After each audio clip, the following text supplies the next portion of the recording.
উনাকে সৃষ্টি করার পরে আল্লাহ বললেন, ইয়া আদম সাল্লিম আলা উলাইকান নাফার। আদম, এই যে ফেরেশতারা বসা, সালাম দাও। আদম বলেন, না আমি সালাম দিব কেন, আমারা দেয় না কেন? অনেক মুরব্বী আছে বলে, আমি দিব কেন, তোরা আমারে দিবি। এরকম আছে না নাই? না, সালাম সবাই সবাইকে দিবেন। স্বামী স্ত্রীকে দিবেন, স্ত্রী স্বামীকে দিবেন, বড়রা ছোটদের দিবেন, ছোটরা বড়দের দিবেন, এক ভাই আরেক ভাইকে দিবেন, বোন ভাইকে দিবেন। তাহলে ফ্যামিলির মধ্যে শান্তি দিয়ে ফ্যামিলিটাকে সমৃদ্ধ করে দিবে কে? কারণ সালাম অর্থই শান্তি। সালাম অর্থ কি? ফ্যামিলির মধ্যে আমাদের এই সালামের প্রচলন নাই। বিশ্বনবী সাল্লাল্লাহু আলাইহি ওয়াসাল্লাম স্ত্রীদেরকে আগে সালাম দিতেন, সাহাবাদেরকে আগে সালাম দিতেন। মা আয়েশা বলেন, এত বছর বিশ্বনবী সংসার করলাম, একদিনও আগে সালাম দিতে পারি নাই।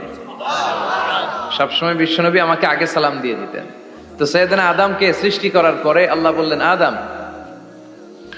সাল্লিম আলা উলাইকান নাফার। বুখারীর বর্ণনা, ফেরেশতাদের এই দলটাকে তুমি সালাম দাও। সাইয়েদনা আদম আলাইহিস সালাম অহংকার করেন নাই। তিনি বলেন নাই যে কেন দিব, ফেরেশতারে বলেন না আমারে দিতে, এটা বলছে না। উনি সালাম দিলেন, ফলে ওনার অন্তর থেকে অহংকার মুক্ত করে দিল কে? আল্লাহ। বিশ্বনবী বলেছেন, আল বাদিউ বিসসালামি বারিউম মিনাল কিবর। আগে আগে যে সালাম দিয়ে দেয়, আল্লাহ তার অন্তর থেকে অহংকার তুলে নেয়। মান কানা ফি কলবিহি হাববাতু খারদাল মিনাল কিবর লা ইয়াদখুলুল জান্নাতা আবাদা। যার অন্তরে যাররা পরিমাণ অহংকারের ছিটে ফোঁটা থাকে, সে আল্লাহর জান্নাতে ঢুকতে পারবে না। আল্লাহর জান্নাতে ঢুকবে বিনয়ীরা। কারা?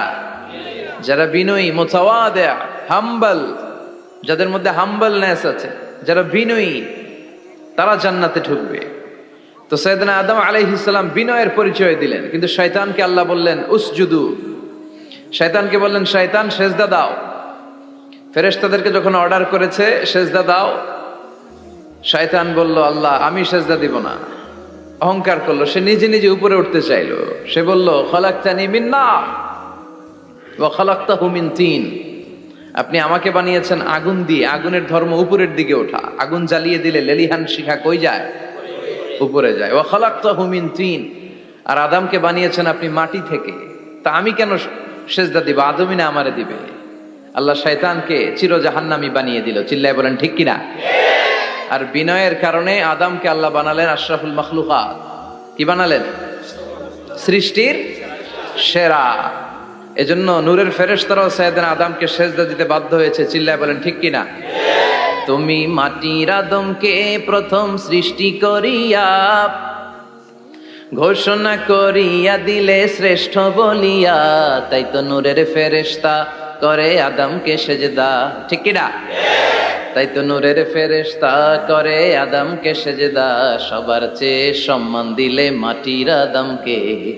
আল্লাহু আল্লাহু তুমি জাল্লে জালালুহু, শেষ করা তো যায় না গে তোমার গুণগান। আল্লাহু আল্লাহু, সুবহানাল্লাহ পড়েন। এজন্য আমরা যেন বিনয়ী হই, আমরা যেন নিজেকে ছোট মনে করি। আপনি নিজেকে ছোট মনে করলে আল্লাহ আপনাকে বড় বানায় দিবে। আর যদি নিজেই নিজেকে বলেন আমি বড় আল্লামা, আমি সব জানি, তাহলে আল্লাহ বলবে তোর স্থান হচ্ছে সবচাইতে নিচে। ঠিক কিনা? আবু নওয়াস একজন কবি ছিলেন। উনি বলেছেন, ওয়াকুল লিমান ইয়াদঈ ফিল ইলমি ফালসাফাতান হাবাসতা শাইআন ওয়া গাবাত আনকা আশিয়াউ। কেউ যদি তোমারে বলে যে আমি সব জানি, তুমি দুই আঙ্গুল দেখিয়ে বলো তুমি কিচ্ছু জানো না, তোমার শিখার অনেক বাকি। জাননেওয়ালার উপরও জাননেওয়ালাও আছে। ঠিক কিনা? এজন্য আমরা যেন বিনয়ী হই। বিনয়, হাম্বলনেস, আরবিতে বলে আত-তাওয়াদু, এটা খুবই জরুরি। এগুলো আমাদের মধ্যে এখন নাই। আমাদের মধ্যে ইগো প্রবলেম আছে না নাই? অহংকার, জেলাসি, অ্যারোগ্যান্স, এগুলো থেকে সম্মানিত ভাইয়ের আমাদেরকে বেরিয়ে আসতে হবে। দেখবেন সমাজে যারা খুবই হাম্বল, বিনয়ী, তাদেরকে সবাই পছন্দ করে না? আর অহংকারীদের কেউ পছন্দ করে না। সামনে সালাম দেয়, পিছনে গালি দেয়। কথা বলেন। এজন্য অহংকারী হবেন না, বিনয়ী হবেন। বিশ্বনবী বলছেন, আল্লাহ আপনি আমারে বিনয়ী বানান, আপনি আমারে ধৈর্যশীল বানান, আপনি আমারে শুকর গুজার বানান। আমার চোখে আল্লাহ আপনি আমারে ছোট বানান, মানুষের চোখে আপনি আমারে বড় বানান। এই বাণীটা একটা বিপ্লবী বাণী, লা ইলাহা মুহাম্মাদুর রাসূলুল্লাহ। এটা যারা অন্তরে একবার প্রবেশ করতে পারে, সে সত্য ছাড়া চোখে আর কিছু দেখে না। এই কালেমার পক্ষে শক্তি যারা, তারা সত্য আর ন্যায়ের পক্ষে। চিল্লায় বলেন ঠিক কিনা? এটা পৃথিবীর সবচাইতে শ্রেষ্ঠ জিকির, আফদলু জিকির লা ইলাহা। আবার বিশ্বনবী বললেন, মান ক্বালা লা ইলাহা ইল্লাল্লাহ সিদকান মিন কলবিহি দাখালাল জান্নাহ। অন্তর থেকে একনিষ্ঠতার সাথে একবার যে লা ইলাহা পড়বে, ওই লোকটা জান্নাতে প্রবেশ করবে। তার অপকর্মের কারণে, তার পাপের কারণে হয়তো সে পানিশমেন্ট পাবে জাহান্নামে, কিন্তু ফাইনালি সব শেষে সে জান্নাতে ঢুকবে, ঠিক কিনা? সহিহ ইবনে হিব্বান আর মুস্তাদরাকে হাকিমের এক বর্ণনা, মুসা আলাইহিস সালাম আল্লাহকে প্রশ্ন করলেন, ইয়া আল্লাহ আল্লিমনি কালিমাতান আযকুরু বিহা ওয়া আদউ বিহা। আল্লাহ, আপনি আমারে একটা কালিমা শিখান, একটা জিকির শিখান, যে জিকিরটা দিয়ে শুধু আমি আপনার জিকির করব, এই জিকির কেউ জানবে না, শুধু জানবো আমি আর আপনি। সুবহানাল্লাহ পড়েন। আল্লাহ বললেন, ইয়া মুসা ইকরা লা ইলাহা ইল্লাল্লাহ। মুসা তুমি পড়ো লা ইলাহা। মুসা আলাইহিস সালাম বললেন, আল্লাহ বলছি এমন জিকির যেটা আমি আর আপনি ছাড়া কেউ জানবে না। লা ইলাহা এটা তো জাতীয় জিকির, এটা তো ইন্টারন্যাশনাল জিকির, এটা তো সবাই জানে। আমি তো চেয়েছিলাম এক্সক্লুসিভ একটা। আল্লাহ বললেন, মুসা লা ইলাহা ইল্লাল্লাহর চেয়ে শ্রেষ্ঠ জিকির আমার কাছে নাই। আমি আল্লাহর দেয়া সর্বশ্রেষ্ঠ জিকির হচ্ছে লা ইলাহা লাউ তাদাউ লা ইলাহা ইল্লাল্লাহ ফি কাফফা ওয়াস সামাওয়াতু ওয়াল আরদু ফি কাফফা। ও মুসা, সাত আকাশ সাত জমিন যদি দাঁড়িপাল্লার এক পাল্লায় রেখে দাও আর লা ইলাহা আরেক পাল্লায় রেখে দাও, লা রাজাহাত কাফফাতু লা ইলাহা ইল্লাল্লাহ, মুহূর্তেই লা ইলাহার পাল্লাটা ভারী হয়ে যাবে। এটা একটা বিপ্লবী বাণী, এটা ভিক্ষা করার বাণী নয়। জুমার নামাজের পরে একটা টাকা দিয়া যান, আমি গরিব ইনসান, আছে না নাই? আখিরাতে সওয়াব পাইবেন পাহাড়ের সমান। আর জিকির ধরে লা ইলাহা ইল্লাল্লাহ। অনেকে মনে করে এটা ভিক্ষা করার জিকির, কপাল পোড়া। আমরা ভিক্ষার সাথে এটাকে জুড়ে দিয়েছি। এটা একটা বিপ্লবী বাণী। এই বাণীর অর্থ, এটার ইম্পর্টেন্স, এটার সিগনিফিকেন্স আর তাৎপর্য যে বুঝে, সে আল্লাহ ছাড়া কারো সামনে মাথা নত করতে পারে না। চিল্লা এখন ঠিক কিনা? তাফসীর ফি জিলালিল কুরআনের রচয়িতা সৈয়দ কুতুব শাহিদ, নাম শুনছেন? গোটা বিশ্বব্যাপী তার নাম আর ডাক। তিনি ফি জিলালিল কুরআন লেখে গোটা বিশ্বের যুবকদের অন্তর কাঁপিয়ে দিয়েছিলেন। এই সমাজে তিনি জাহালাত দেখে এই জাহালাতের বিরুদ্ধে কলম ধরেছেন আর যুগশ্রেষ্ঠ তাফসীর রচনা করেছেন, তাফসীর ফি জিলালিল কুরআন। এটার অনেক ভাষায় ট্রান্সলেশন হয়েছে, বাংলায়ও পাওয়া যায়। খুব সম্ভব আল কোরআন একাডেমি লন্ডন এটা ট্রান্সলেট করেছে। তো উনি এই কালিমার পক্ষে থাকার কারণে, ইসলামী আন্দোলনের কারণে তৎকালীন প্রেসিডেন্ট জামাল আব্দুল নাসের ওনাকে ফাঁসি দেওয়ার আদেশ দিয়েছে, ফাঁসির কাস্টে ঝুলিয়ে মৃত্যুদণ্ডের অর্ডার করেছে। তো জেল কোডের নিয়ম অনুযায়ী যাদেরকে ফাঁসি দেওয়া হবে, হ্যাঙ্গিং করা হবে, হ্যাঙ্গিং করার ঘন্টাখানিক আগে ওই কারা কর্তৃপক্ষ থেকে নিয়োগ দেয়া জেলখানার ইমাম সাহেব এসে তাদেরকে লা ইলাহা পড়ায়। কি পড়ায়? লা ইলাহা ইল্লাল্লাহ পড়ায়। তো সৈয়দ কুতুব শাহিদ উনিও যখন ওনাকে ফাঁসির কাজটা ঝুলানো হবে, ওই মুহূর্তে জেল কোডের নিয়ম অনুযায়ী ইমাম সাহেব এসে সৈয়দ কুতুব সাহিবকে বলতে আরম্ভ করলো যে, আমি আপনাকে কালিমা পড়াতে এসেছি, আপনি পড়েন লা ইলাহা ইল্লাল্লাহ। সৈয়দ কুতুব শাহিদ বললেন, আমারে কালিমা শিখাতে এসো না, আমি কালিমা খুব ভালো জানি। যেই কালিমা পড়ার, যেই কালিমা তুমি ফাঁসির আসামিদেরকে পড়ানোর কারণে মান্থলি বেতন পাও, ওই কালিমার ব্যাখ্যা করার কারণে আমাকে ফাঁসির কাজটা ঝোলা লাগছে। তুমি কালিমা পড়াও, তুমি বেতন নাও, আর আমি কালিমার ব্যাখ্যা করার কারণে আমার ফাঁসি হয়, তার মানে তোর কালিমা আর আমার কালিমা এক কালিমা না। কালিমার মধ্যে পার্থক্য আছে না নাই? কালেমায় কালেমায় পার্থক্য আছে। ওই কারা কর্তৃপক্ষের নিয়োগ করা ইমাম সাহেবের লা ইলাহা ইল্লাল্লাহ আর তাফসীর ফি জিলালিল কুরআনের রচয়িতা সৈয়দ কুতুব শাহিদের লা ইলাহা এক কালিমা নয়, এক লা ইলাহা নয়। চিল্লা এখন ঠিক কিনা? পার্থক্য আছে, আলাদা। এজন্য আসল লা ইলাহার অনুসারী হতে হবে। লা ইলাহার ধারক এবং বাহকরা হচ্ছে সত্য এবং ন্যায়ের পক্ষে। যত বিপদ আসে, যত আপদ আসে, যত ঝুঁকি আসে, পাহাড় সম ঝুঁকিকে ডিঙ্গিয়ে তারা লা ইলাহার কালেমার পতাকাকে উড়িয়ে দেয়। চিল্লায় বলেন ঠিক কিনা? এজন্য ইমানে ইমানে পার্থক্য আছে। আমরা যেন আসল ইমানদার হতে পারি, আল্লাহ তৌফিক দাও। আর জোরে পড়েন আমিন। আমরা সব সময় যেন আল্লাহর জিকির দিয়ে হৃদয়টাকে সিক্ত রাখতে পারি, তুমি তৌফিক দাও। বিশ্বনবী বলেছেন, লা ইয়াজালু লিসানুকা রাতবান মিন যিকরিল্লাহ, তোমার জিহ্বাটা যেন আল্লাহর জিকিরে সব সময় ভিজা থাকে। কি থাকে? সব সময় যেন পড়ি সুবহানাল্লাহ, আলহামদুলিল্লাহ, লা ইলাহা ইল্লাল্লাহ। সব সময় যেন আমরা পড়ি আল্লাহু আকবার। বিশ্বনবী বললেন আহাব্বুল কালাম ইলাল্লাহি আরবা। খেয়াল রাখবেন, আল্লাহর কাছে সবচেয়ে প্রিয় কথা চারটা। কয়টা? আহাব্বুল কালামি ইলাল্লাহি আরবা। আল্লাহর কাছে সবচাইতে প্রিয় কালাম হচ্ছে চারটা। লা ইয়াদুররুকা বিআইয়িহিন্না বাদাআতা।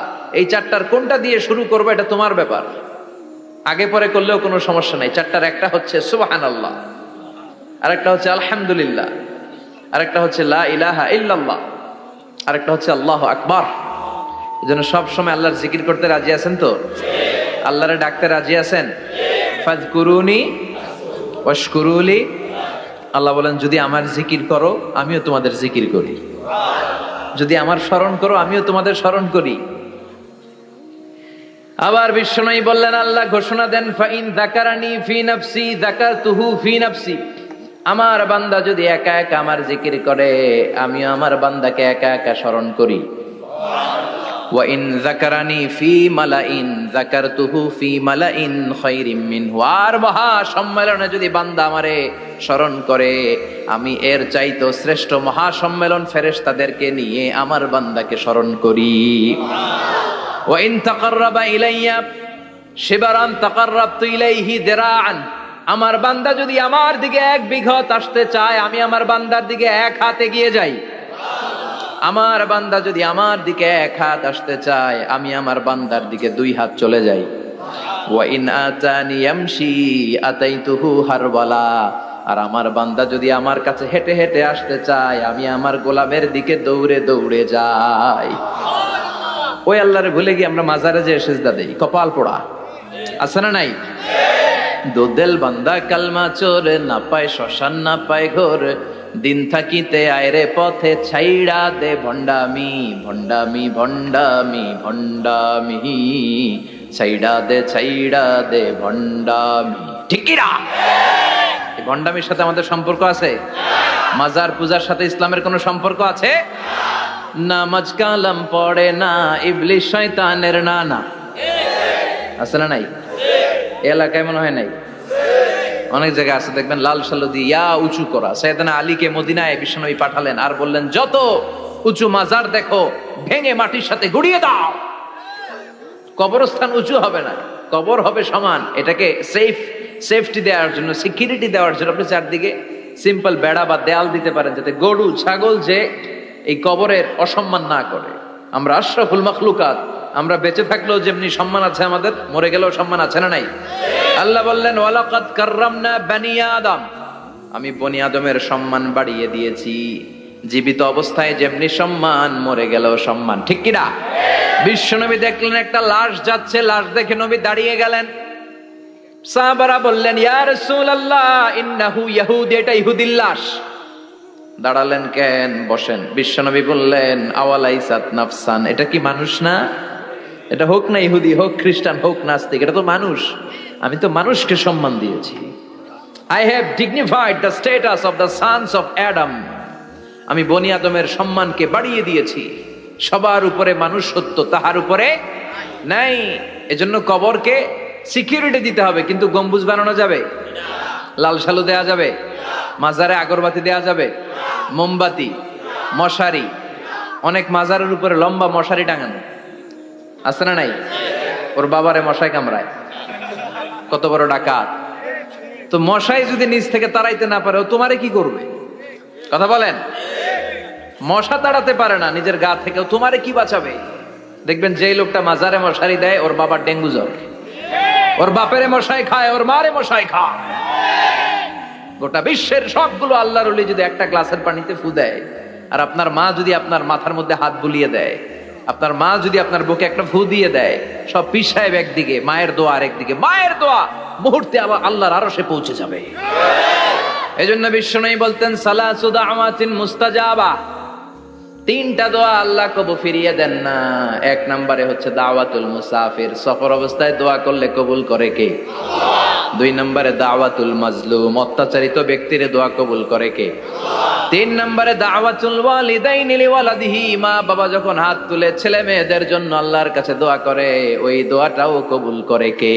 আল্লাহ। মাজারে মশারি দিবেন? লাল শালু দিবেন? আগরবাতি, মোমবাতি, কোনো মানত, মাজারে মানত করা যায় না। ইন্নী নাযারতু লির-রাহমানি সাওমা, মানত করতে হয় রহমানের নামে, মানত হবে একজনের নামে। চিল্লায় বলেন তিনি কে? এজন্য মাজারে কিছু দেয়া যাবে না। নামাজ কালাম পড়ে না ইবলিশ শয়তানের নানা, ধর্মের একখান খুঁটি ধইরা কয়দিন করবা হয়রানি। ভণ্ডামি ভণ্ডামি ভণ্ডামি, ছাইড়া দে ভণ্ডামি। দোদেল বান্দা কালমা চোর, না পায় শ্মশান না পায় ঘোর, দিন থাকিতে আয়রে পথে ছাইড়া দে ভণ্ডামি। ভণ্ডামি ভণ্ডামি ভণ্ডামি, ছাইড়া দে ভণ্ডামি। চিল্লায় বলেন ঠিক কিনা? এগুলোর সাথে আমাদের কোনো সম্পর্ক নাই। ইসলাম হচ্ছে সহজ। আদ-দীনু ইউসরুন লা উসরা ফি, আদ-দীনু ইউসর, দিন সহজ। এতজনের কাছে যাওয়া লাগবে না, আপনি ওই জেলায় যে ওই মাজারে মানত করা লাগবে না, আপনার সিলেটে যাওয়া লাগবে না, আপনার খানজান আলীর কাছে যাওয়া লাগবে না, আপনার কোথাও যাওয়া লাগবে না। আপনি বাড়ির পাশের মসজিদে পড়ে সেজদা দেন, মুহূর্তে দোয়া কবুল করে নিবে কে? রব্বুল আলামিন বলে, গোলাম আমারে ডাকস না কেন? তোর ডাকে সাড়া দেওয়ার জন্য আমি 24 আওয়ার্স রেডি। দুনিয়ার বুকে কোনো বিষয় নিয়ে যদি আমরা বারবার যাই, দুনিয়াতে লোকজন রেগে যায়, ঠিক কিনা? আমি ওনার কাছে গেলাম, ভাই আজকে একটা বিপদে পড়ছি, 500 টাকা দেন, দিয়ে দিল। এরপরের দিন আবার গেলাম, দিল। পরশু দিল, তরশু গেলে শেষা দিয়ে দিবে, একটা মাইট দিয়ে দিবে, ঠিক কিনা? কি পাইছো তুমি? প্রতিদিন 500 টাকা। বারবার কোন একটা ইস্যু নিয়ে কারো কাছে যাওয়া যায় না, এটা লজ্জার বিষয়, ঠিক কিনা? কিন্তু আল্লাহর বিষয়টা উল্টো। সুনানে তিরমিজির বর্ণনা, ইন্নাহু মান লাম ইয়াসআলিল্লাহ ইয়াগদাব আলাই, কোন বান্দা যদি কোনো বিষয় নিয়ে, কোনো ব্যাপার নিয়ে আল্লাহর কাছে বারবার না যায়, আল্লাহ তার উপর রেগে যায়। এজন্য আল্লাহর কাছে বারবার চাওয়ার দরকার আছে না নাই? আপনার মনের জ্বালা যন্ত্রণা পূরণ করে দিতে পারে কে? এটার নাম তাওহীদ। এক আল্লাহ কেন্দ্রিক হওয়া। সব সময় বিপদে আপদে কার কাছে যাবেন? আপনার বিপদ দূর করতে পারে কে? আপনারে অসুস্থ থেকে সুস্থ বানায় দিতে পারে কে? মনের জ্বালা যন্ত্রণা মিটাতে পারে কে? আল্লাহ ছাড়া কেউ পারবে? কোন মুফাসসিরে কোরআন আপনারে বাঁচাতে পারবে? কোন আল্লাহর ওলি বাঁচাতে পারবে? এমনকি আল্লাহর কোন পয়গম্বর, কোন নবী আপনার কিচ্ছু করতে পারে?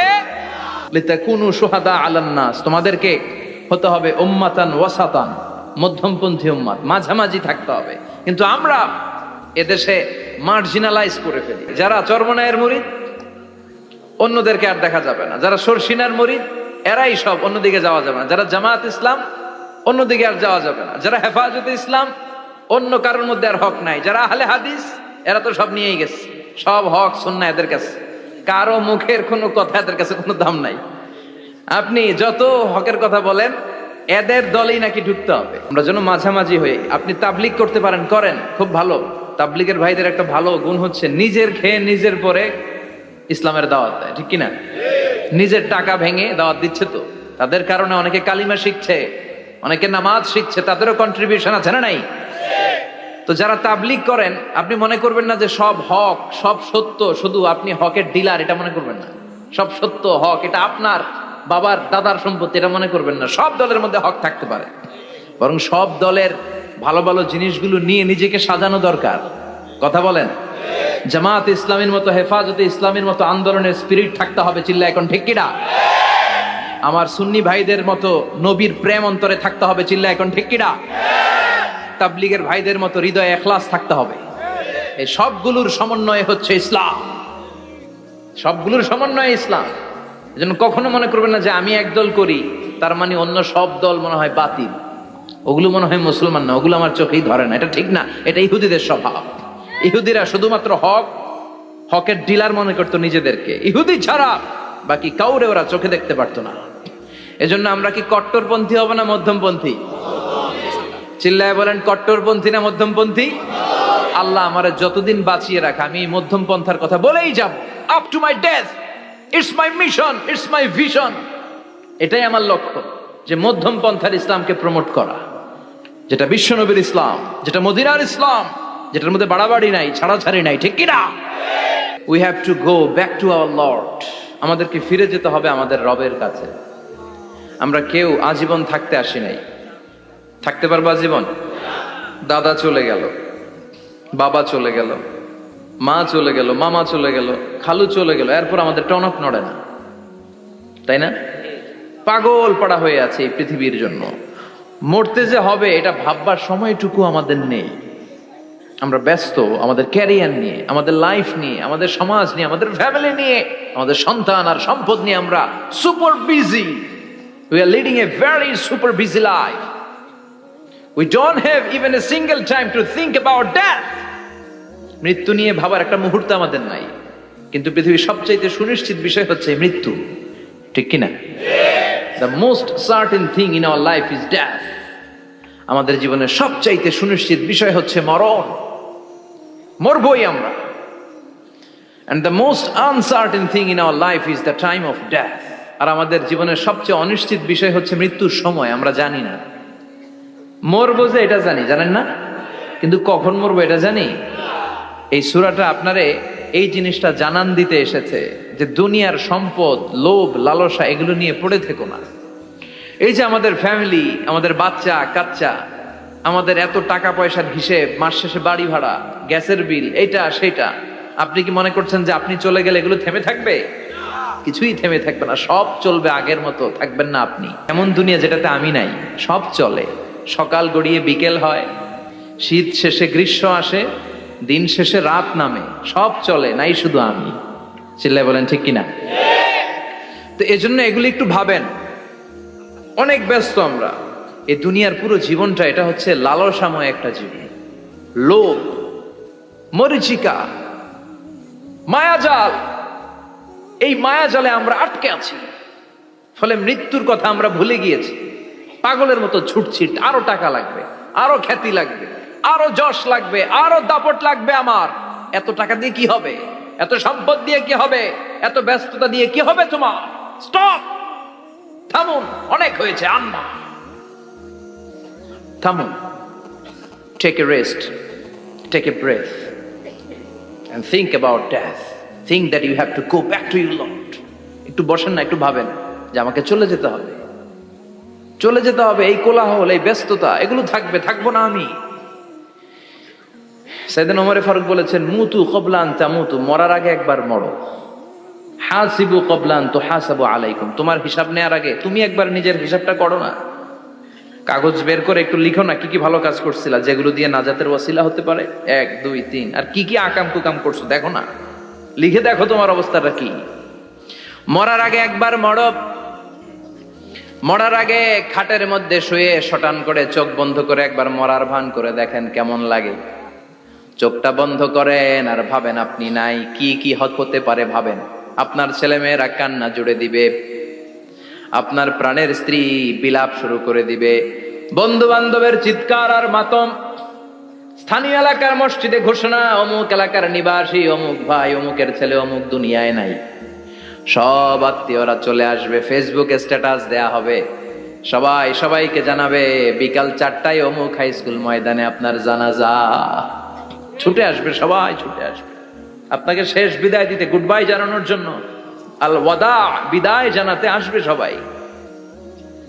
4 তাকবীর দিয়ে আপনার জানাজা হবে, অশ্রুসিক্ত জানাজায় আপনার বিদায় হবে। কাঠের খাটিয়ার মধ্যে করে কাঁধে তুলে আপনারে কবরে নেওয়া হবে। আগে থেকে খুঁড়ে রাখা কবরটার মধ্যে আপনারে বিছিয়ে দেয়া হবে।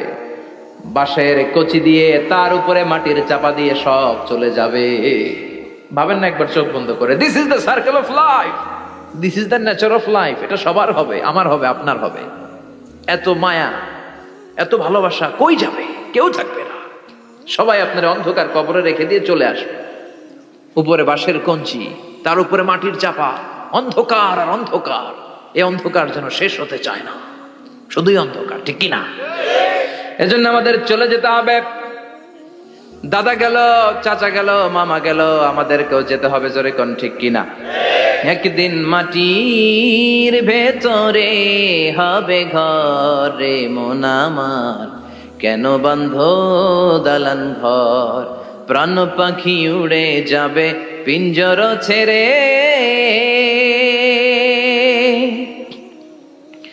ধরা ধামে সবই রবে, তুমি যাবে চলে, বন্ধু বান্ধব যত মাতা পিতা দ্বারা সুত সবই হবে তোমার পরে, মন আমার কেন বান্ধ দালান ঘর, একদিন মাটির ভেতরে হবে ঘর রে, মন আমার কেন বান্ধ দালান ঘর। ঠিক কিনা?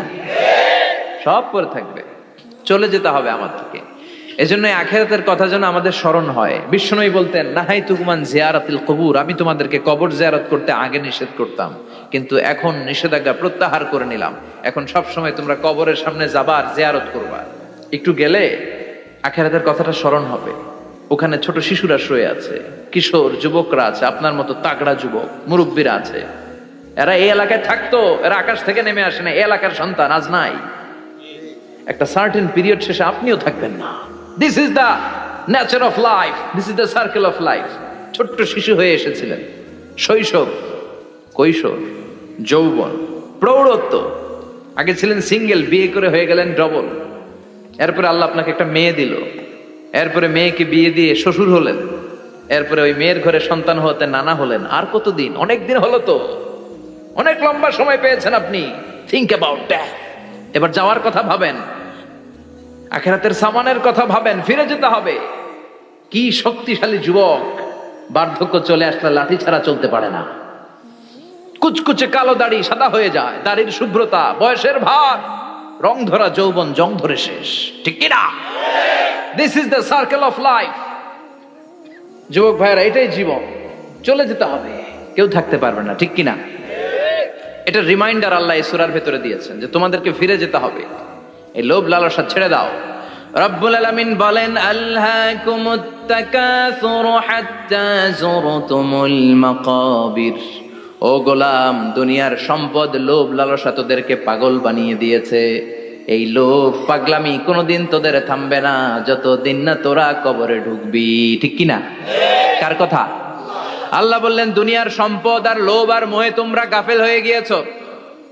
আখিরাতের কথা বেমালুম তোমরা ভুলে গিয়েছো। কিন্তু আখিরাতে তোমাদের যেতেই হবে, কবরের বাড়িতে তোমাদের ঢুকতেই হবে। ঠিক কিনা? যেতেই হবে।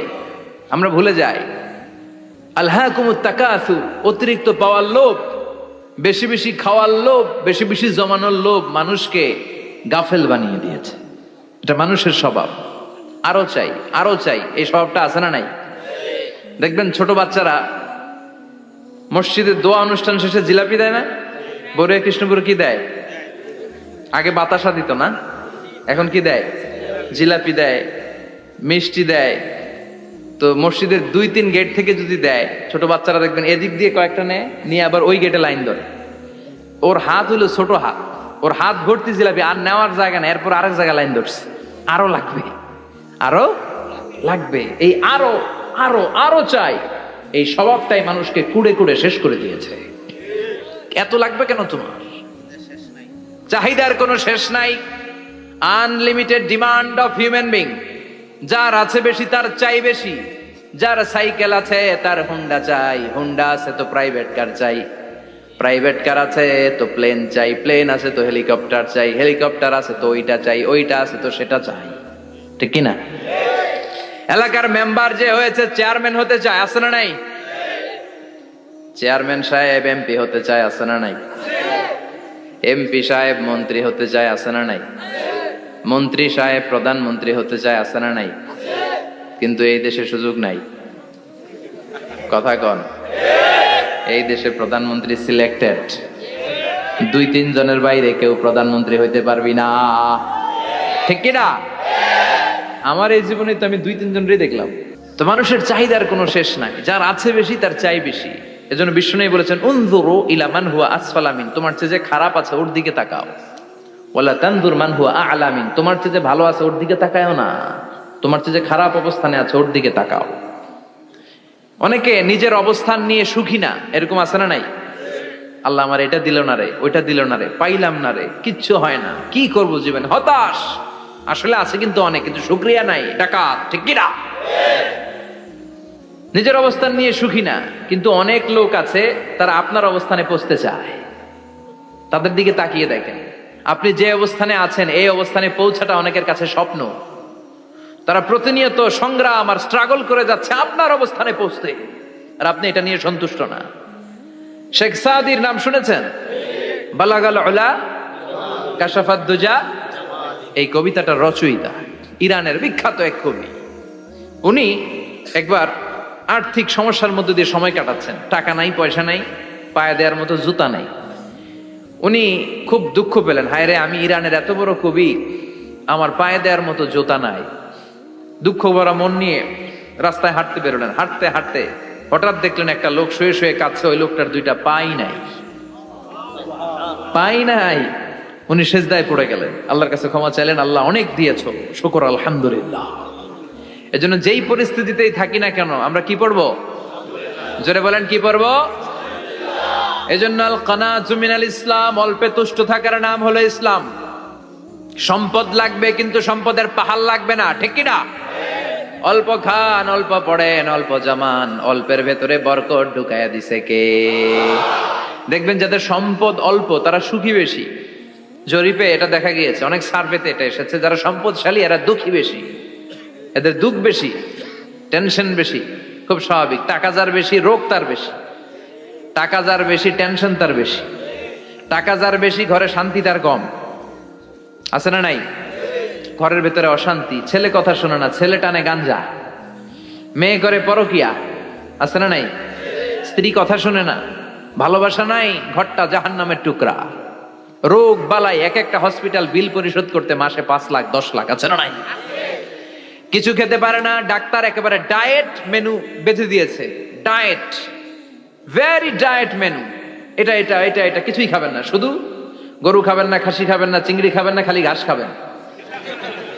ইচ্ছে মতো ঘাস খাবেন, মানে ঘাস জাতীয় যত আইটেম আছে সব খাবেন। শাক খাবেন, সবজি খাবেন, সালাদ খাবেন। গরু, চিংড়ি, মুরগি, গোশত, ইলিশ কিছু খেতে পারে না। তাহলে রোগ বেশি, খাওয়ার মজা নাই, ঘরে সাংসারিক শান্তি নাই, খালি ব্যারাম আর ব্যারাম, ঠিক কিনা?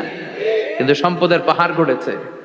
আর অল্প যারা খায়, অল্প পড়ে, রিক্সাওয়ালা, কুলিওয়ালা, অল্প বেতনের চাকরি, কিন্তু হক হালালি মেনে চলে, দেখবেন শান্তি আছে অনেক।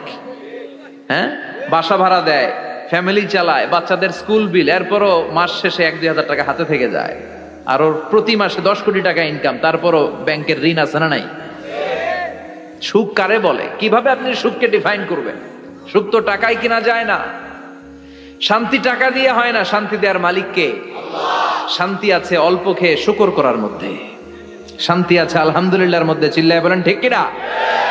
এজন্য অল্প খাবো, অল্প পড়বো, অল্প জামাবো, অল্পের ভেতরে বরকত দিয়েছে কে? দেখেন, ধনী ভাইরা খেতে পারে না, কিন্তু রিক্সাওয়ালার কি সমস্যা হয়? রিক্সাওয়ালারা সব খেতে পারে। কুলিওয়ালা, দিন মজুর, এরা একেবারে স্লিম সুঠাম দেহি, মেদহীন পেট, পেটে কোনো মেদ নাই, ভুড়ি নাই। আর কুটিপতিদের মেদ আছে না নাই? এত বড় বড় পেট, ঠিক কিনা? আমাদেরও পেট আছে, তবে হালাল পেট, এটা হারাম টাকা দিয়ে এই ভুড়ি বানাই নাই আমরা। চিল্লে বলেন ঠিক কিনা? রিক্সাওয়ালা, কুলিওয়ালা নিজেও নামাজ পড়ে, বউও নামাজ পড়ে, বাচ্চাটাও নামাজ পড়ে, রিক্সা চালায় আর জিকির করে লা ইলাহা ইল্লাল্লাহ। সুখ আর শান্তি, তাদের ঘরে সুখ। ধনী, কুটিপতি, ভিআইপি, সিআইপিস, এদের রাতে ঘুম নাই। 1 ঘন্টা ঘুমানোর জন্য 4টা ট্যাবলেট খাওয়া লাগে, এরকম আছে না নাই? কিন্তু ঘুমের জন্য যে ট্যাবলেট খাওয়া লাগে রিক্সাওয়ালা এটা জানেই না। ওর যেখানে রাইত ওইখানেই, ওর মাথা বিছনায় লাগতে দেরি, ওর ঘুম আসতে দেরি হয়। ওর ঘুমে নাকের ডাকের আওয়াজে ট্রাকের ইঞ্জিনও ফেল। সুবহানাল্লাহ পড়েন। এজন্য অনেক বেশি সম্পদের পাহাড় করা লাগবে, এই চিন্তা যেন আমাদের মাথায় না আসে। চিল্লায় বলেন ঠিক কিনা? এজন্য রব্বুল আলামিন বলেন, আল্লাকুমুত তাকাসুর হাত্তা যুরতুমুল মাকাবির। বেশি বেশি সম্পদ উপার্জনের আকাঙ্ক্ষা তোমাদেরকে আখিরাত থেকে গাফেল বানিয়েছে। এই গাফলতি কশিন কালেও তোমাদের কমবে না যতক্ষণ না তোমরা কবরে ঢুকবা। হাত্তা যুরতুমুল মাকাবির, মাকবারাতুনের প্লুরাল মাকাবির, যতক্ষণ না কবরে না ঢুকবা, কবরস্থান তোমার আবাসস্থল না হবে, ততক্ষণ পর্যন্ত এই চাই চাই মানসিকতা কমবে। মানুষের স্বভাব হলো আরো চাই, আরো চাই, আরো চাই করে। ফকিরেরা কারা? আল্লাহ গালি দিয়ে বললেন, তোরা সব ফকিরনি। তোরা কি? ইয়া আইয়ুহান নাসু আনতুমুল ফুকারাউ ইলাল্লাহ ওয়াল্লাহু হুয়াল গনিয়ুল হামিদ। সুবহানাল্লাহ পড়েন। আল্লাহ ডেকে বললেন, গোলাম আনতুমুল ফুকারা ইলাল্লাহ, তোমরা সবাই ফকির, ধনী হলো একজন, তিনি কে? আল্লাহ শুধু ধনী, আর মানুষের স্বভাব হচ্ছে আরো চাই আরো চাই। ওর 2 তলা বিল্ডিং, আমার 3 তলা লাগবে। ওর 2টা গাড়ি আছে, আমার 3টা লাগবে। আছে না নাই? বিশ্বনবী বললেন, কিয়ামতের আগ দিয়ে মানুষের মধ্যে আকাঙ্ক্ষায় প্রতিযোগিতা বেড়ে যাবে, প্রতিযোগিতামূলক টেন্ডেন্সি। কার চেয়ে কে বড় হতে পারে, কার চেয়ে কে বেশি টাকার পাহাড় বানাতে পারে। আছে না নাই? বিশ্বনবী বললেন, ওয়া আনতারাল হুফাতাল উরাতাল আলাতা রিয়া আশ-শাইয়াতা তাওয়ালুনা ফিল বুনিয়ান। কিয়ামতের আগে এমন কিছু লোক যাদের গায়ে দেওয়ার মতো জামা ছিল না, পায়ে দেওয়ার মতো জুতা ছিল না, পেটে দেওয়ার মতো খাবার ছিল না, সমাজের কেউ তাদেরকে চিনতো না। হঠাৎ করে এই লোকগুলো ধনী হয়ে যাবে। And they will start to construct, they will compete to construct high rises building in the cities. শহরে গ্রামে এরা বড় বড় বিল্ডিং বানানো শুরু করবে। সরকার কাছাকাছি চলে আসছে। এই যে বিল্ডিং বানানোর প্রতিযোগিতা, কুমিল্লা শহরে আজ থেকে 20-25 বছর আগে 5 তলা 6 তলা একটা বিল্ডিং ছিল না, এখন 10 তলা 20 তলা। আছে না নাই? ঢাকায় আজ থেকে 20 বছর আগে 10 তলা বিল্ডিং খুঁজে পাইতেন আপনি? নাই। গোটা বিশ্বব্যাপী এখন টাওয়ার বানানোর প্রতিযোগিতা। বিশ্বনবী বললেন, এদের কোনো টাকা ছিল না। পৃথিবীর সবচেয়ে বড় টাওয়ার এখন আরব দেশে, এদের কোনো টাকা ছিল না। আরব দেশের সৌদি আরব, কাতার, কুয়েত, বাহরাইন এখন স্বর্ণ আর তেলের খনি পেয়ে আল্লাহরে ভুলে যায়। এদের খাওয়ার মতো কিছু ছিল না। এদেরকে আমার দাদারে শুনতাম বলতো কাবলিওয়ালা বলতো। কি বলতো? এদেশে আসতো জায়নামাজ তসবি ছড়া খেজুর টেজুর বিক্রি করার জন্য। এরা জেলে পাড়ার লোক ছিল। আরব সাগরের তীরবর্তী এলাকার মানুষ, সাগরের মাছ মেরে এরা জীবন ধারণ করতো। আল্লাহ এদেরকে তেলের খনি দিলেন, গ্যাসের খনি দিলেন, এখন তারা বড় বড় টাওয়ার বানায়। আছে না নাই? বুর্জ আল খলিফা, কি উঁচা বিল্ডিং, 828 মিটার উঁচু। জেদ্দায় আছে 1000 মিটার উঁচু কিংডম টাওয়ার। তাইওয়ানে আছে তাইপেডাং টাওয়ার 101 তলা। মালয়েশিয়া আছে পেট্রোনাস টুইন টাওয়ার 88 তলা।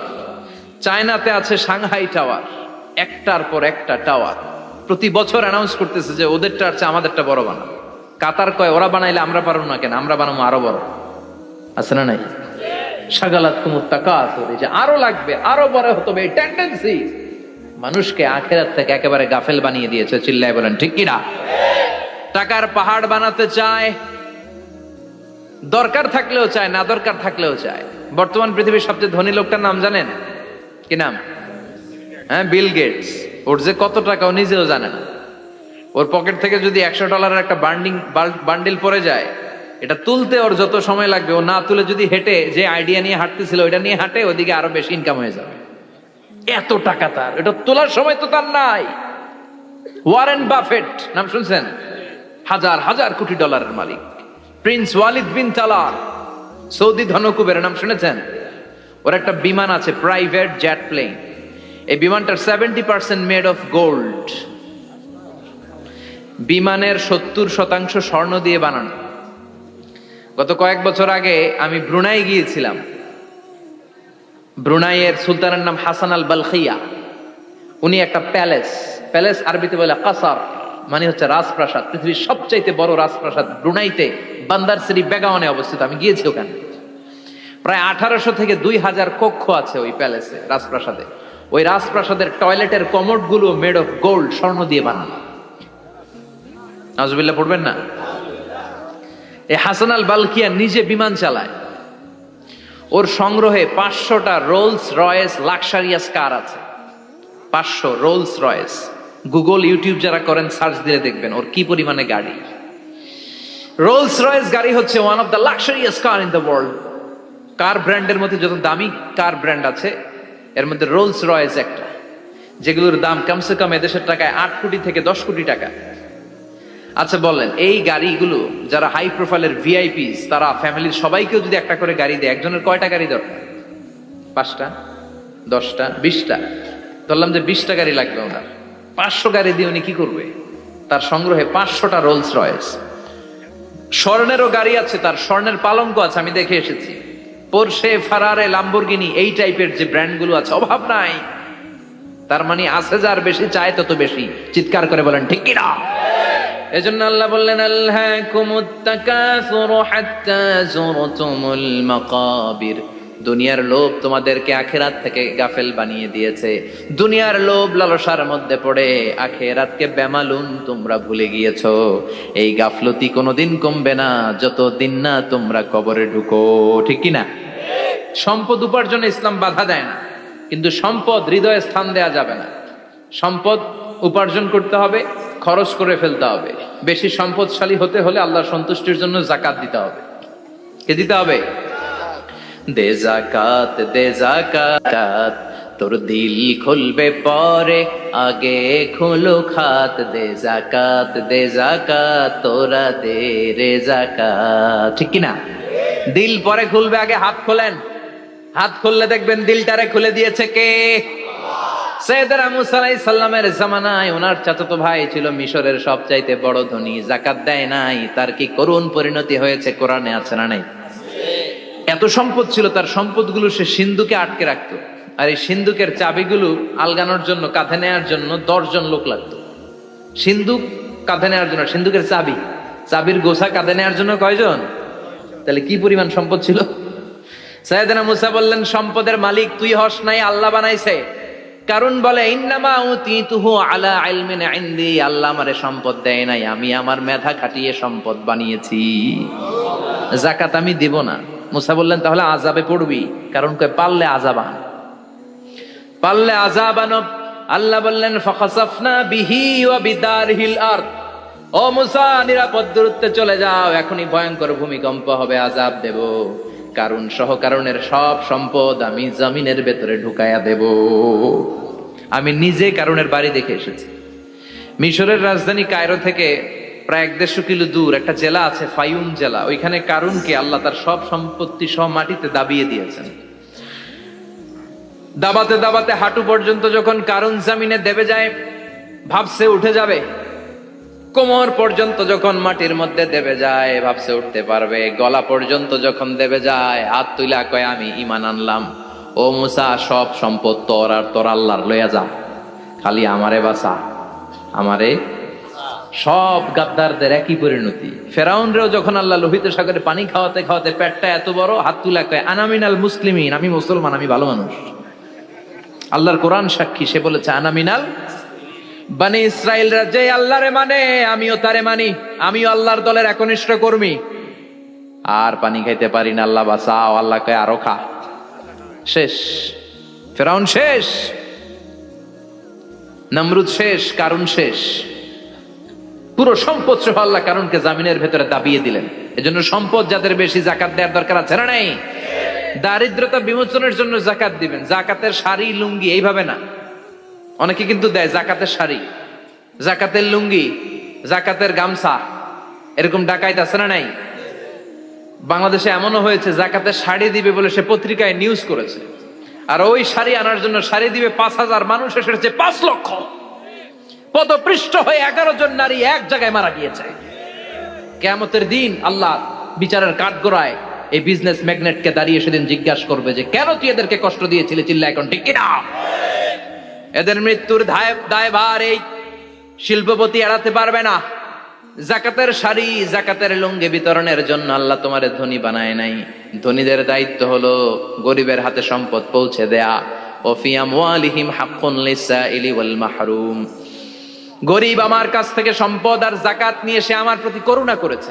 আমি যাকাত দেই বলে আমি কোনো দয়া দেখাই নাই। কথা বুঝতে পেরেছেন? আইডিয়াটা ক্লিয়ার করে নেন। যাকাত দেয়া আমার জন্য কি? কথা বলেন, ফরজ। আর যে যাকাত নেয় তার জন্য যাকাত খাওয়া কি ফরজ? আমি গরিব মানুষ, আমি যাকাত খাবো না, না খাইয়া থাকুম, রোজা রাখুন। কথা কন।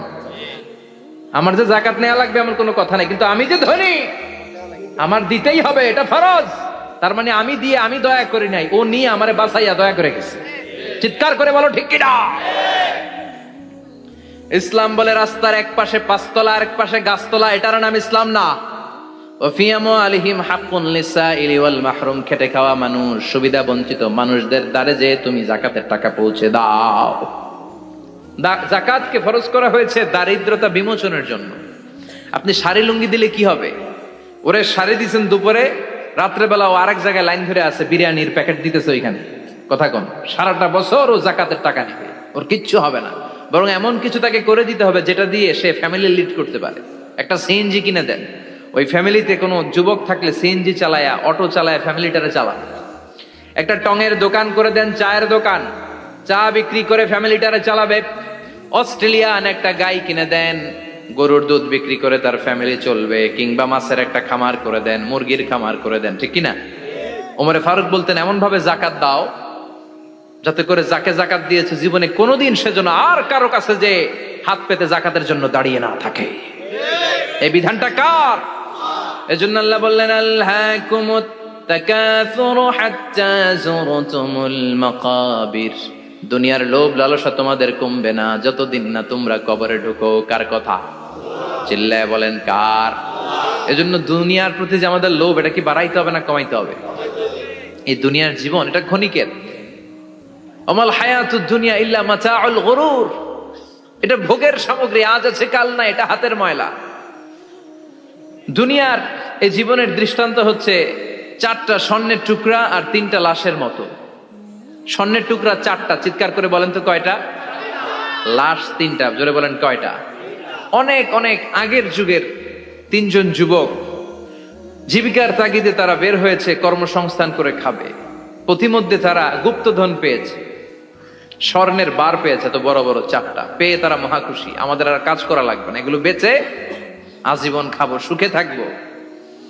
তো 3 জন মিলে বললো 4টা স্বর্ণের টুকরা 3 জনের মধ্যে ভাগ করে দেওয়ার আগে একজন এক কাজ কর, বাজার থেকে কিছু রুটি নিয়ে আয়, খুব ক্ষুধা লেগেছে, খেয়ে নেই। একজন রে রুটি আনতে পাঠিয়ে 2 জন মিলে ভাবে ওইটারে যদি মেরে ফেলতে পারি তাহলে তো তোর আর আমার মধ্যে কোনো ঝামেলা নাই। স্বর্ণের টুকরা কয়টা?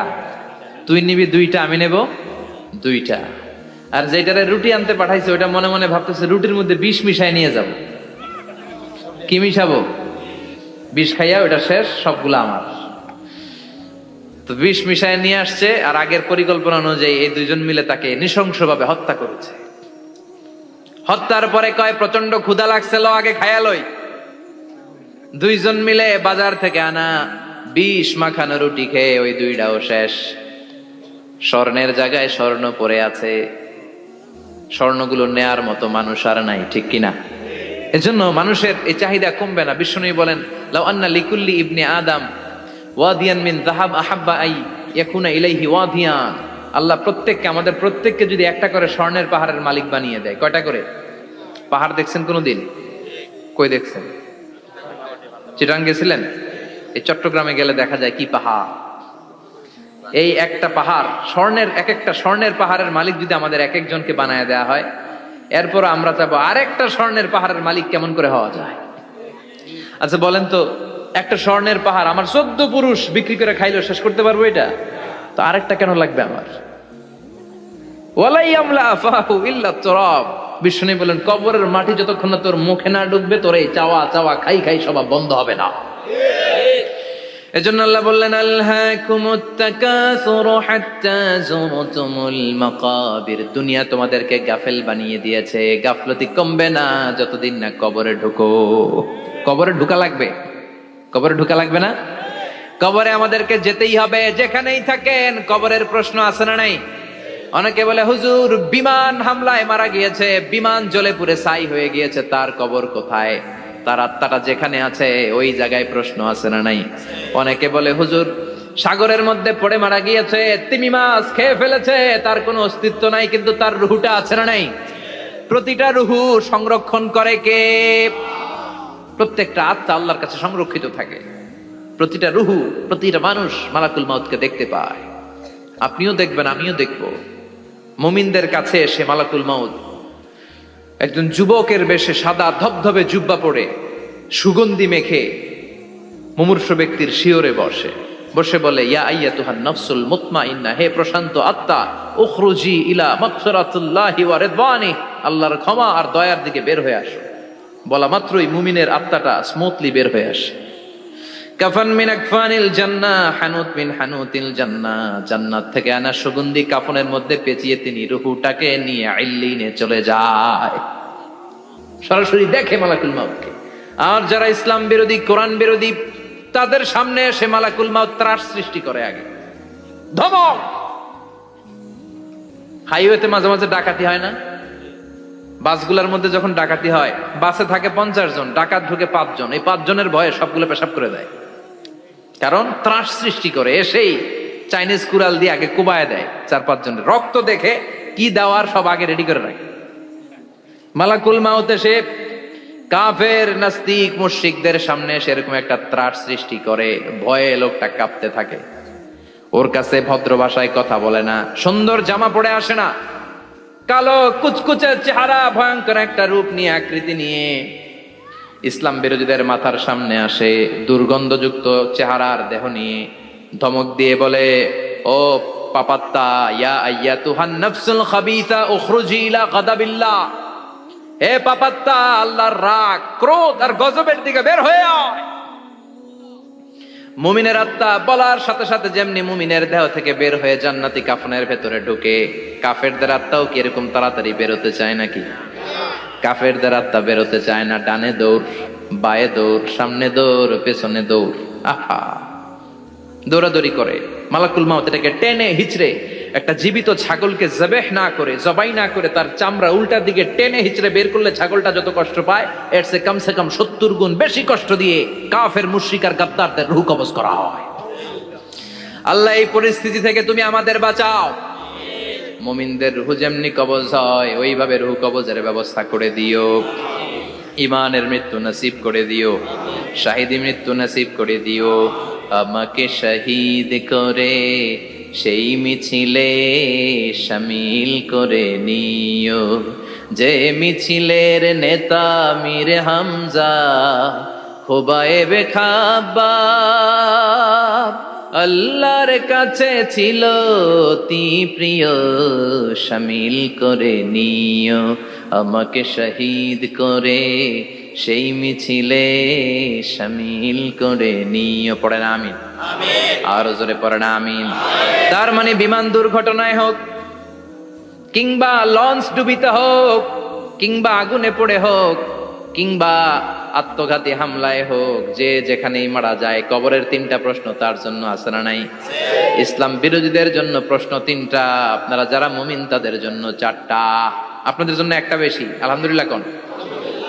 কবরে এসে প্রথম প্রশ্ন করবে, মুনকার নাকির যখন চলে আসবে, 40 কদম যখন আত্মীয় স্বজনরা লাশটাকে কবরের মধ্যে দিয়ে 40 কদম চলে যায়, তখনই ফেরেশতা চলে আসে। আহা, শেষ, সব শেষ। এসেই পরীক্ষা শুরু। মার রব্বুক, তোর রবের নাম কি? চিল্লায় বলেন, আমাদের রবের নাম কি? আমরা বলবো রব্বি আল্লাহ, আল্লাহ আমারে রব। দমে দমে তনু মনে তারি অনুভব। পড়েন, আল্লাহ আমারে রব। তোমার দুনিয়াতে আমি যেদিকে তাকাই, অথই নিয়ামাতে ডুবে আছি সবাই। পাখ পাখালির গানে শুনি তসবিহ কল রব, তসবিহ কল রব, আল্লাহ আমারে রব। প্রথম প্রশ্ন, তোমার রব কে? আমরা বলবো আমাদের রব আল্লাহ। দ্বিতীয় প্রশ্ন, ওমা দীনু, তোমার ধর্মের নাম কি? আমরা কি বলবো? তৃতীয় প্রশ্ন, বিশ্বনবীর চেহারা দেখিয়ে বলা হবে, আতারিফু হাদার রাজুল, এই লোকটারে চিনো নাকি? আমরা বলবো চিনি, আমাদের প্রাণের নবী, ঠিক কি না? চাঁদের চেয়ে সুন্দর তুমি নবী আমার কমলিওয়ালা, দু জাহানের বাদশাহ তুমি প্যারা নবী সাল্লে আলা, চাঁদের চেয়ে সুন্দর তুমি নবী আমার কমলিওয়ালা, ঠিক কি না? 3টা প্রশ্নের যথাযথ উত্তর যখন দিয়ে দিলেন, আপনার জন্য অতিরিক্ত আরেকটা প্রশ্ন করা হবে, ওয়ামা ইলমুক, তোমার নলেজ কি? 3টা প্রশ্নের উত্তর যে তুমি করতে পারলা, কিভাবে পারলা, কেমনে জানলা? নকল করে বলছো নাকি জেনে বুঝে আসছো? নকল হয় না? এখন তো পরীক্ষা চলতেছে বোধহয়। কি পরীক্ষা? এসএসসি পরীক্ষা। নকল হয়? কৃষ্ণপুরে নকল নাই না? এখন মনে হয় এগুলো একটু কমছে। একটা সময় ছিল অনেক নকল হইতো। পাঞ্জাবের ভিতরে নকল, পকেটে নকল, টুপির ভিতরে নকল, মৌজার ভিতরেও নকল। এমনকি মেয়েরাও নকল করে পরীক্ষার হলে, আছে না নাই? স্কেলের মধ্যে লিখে নিয়ে যায়, হাতের মধ্যে লিখে নিয়ে যায়, ওড়নায় লিখে নিয়ে যায়, কাপড়ে লিখে নিয়ে যায়, আছে না নাই? ফেরেশতারা বলবে, নকল করছো নাকি? কেমনে জানলা? তিনটা প্রশ্নের উত্তর তুমি কেমনে বললা? আল্লাহ তোমার রব, ইসলাম তোমার ধর্ম, এই লোকটা বিশ্বনবী কেমনে চিনলা? আপনাকে তখন বলতে হবে আমি কোরআন থেকে শিখেছি, আমি হাদিস থেকে শিখেছি, আমি ইসলাম জেনে বুঝে মেনেছি, আমি আন্দাজে কোথাও ঘুরি নাই। চিল্লা এখন ঠিক কিনা? আপনাকে বলতে হবে। এজন্য শিখতে হবে, প্রতিনিয়ত ইসলাম সম্পর্কে জানতে হবে, আখের গোছাতে হবে, জীবনটাকে আলোকিত করতে হবে। চিল্লায় বলেন ঠিক কিনা? চারটা প্রশ্নই যখন হয়ে গেল, ফেরেশতারা বলবে আহলান ওয়া সাহলান ওয়া মারহাবান বিক, খোশামদেদ, কংগ্রেচুলেশন, খোশামদেদ, কংগ্রেচুলেশন। সব প্রশ্নের উত্তর তুমি পেরেছো। ফায়ুফসাহু লাহু কবরুহু ৭০ যিরান, আপনার কবরটারে ৭০ হাত লম্বা করে দেয়া হবে। ওয়া ইফতাহু লাহু বাবুন ইলাল জান্নাহ, আপনার কবর থেকে জান্নাতের দিকে দরজা খুলে দেয়া হবে।